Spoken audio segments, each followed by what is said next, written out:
Election commission की तरफ से गैर कानूनी गैर आइनी तौर पर इशू किया गया था, उसको मुअत्तल रखते हुए इलेक्शन कमीशन से ये कहा कि जब तक आप इन केसेस पे जो शिकायत आपके सामने आई हैं फॉर्म 45 से मुतालिक, फॉर्म 47 से मुतालिक, और जो डिस्ट्रिक्ट एडमिनिस्ट्रेशन ने जिस तरह से ये धांधली की है, बल्कि धांधला किया है, इस चीज़ को सामने रख के आप सुन के फैसला करें। अभी इलेक्शन कमीशन ने हमारी वो पटिशन NA 48 और NA 47 उनको सुना है, जिसमें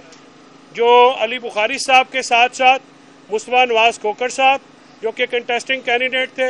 और TLP के अजहर साहब ने भी अपनी पटिशनें जो हैं वो दाखिल की और उन पटिशन्स के मुताबिक ये मौक़िफ़ अपनाया कि जो अली बुखारी साहब की जीत है वो फॉर्म 45 जो उनके पास हैं उनके मुताबिक भी सैयद मोहम्मद अली बुखारी साहब 45,000 से ज़्यादा लीड से ये इलेक्शन जीत चुके हैं। मज़े की बात यह है कि सिर्फ जो फॉर्म 47 तैयार किया गया है जो कि टेम्पर्ड है, बोगस है,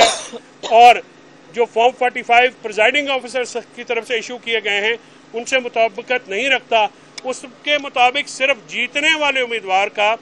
जो फॉर्म 47 है या फॉर्म 45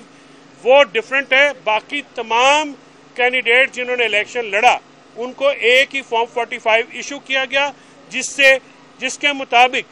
जो PTI के कैंडिडेट से तीनों हलकों से इस्लामाबाद से भारी मार्जिन से जो हैं वो अपना कामयाब हो चुके हैं। हमने इलेक्शन कमीशन से आज ये भी इस्तदा की है कि डस्का केस में अली हजरत मल्ली केस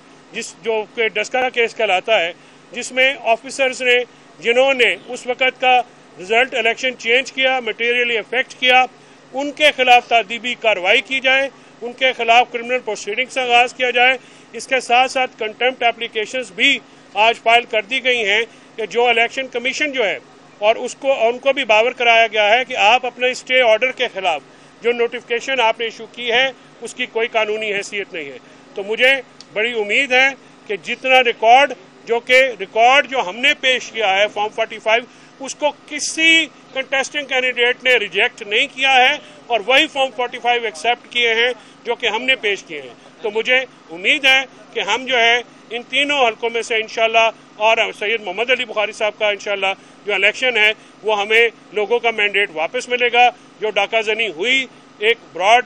डे लाइट में जिस तरह से रिजल्ट चेंज किए गए, इंशाल्लाह अल्लाह ताला की नुसरत से वो चेंज होंगे और लोगों का इक़्तिदार लोगों के पास वापस आएगा।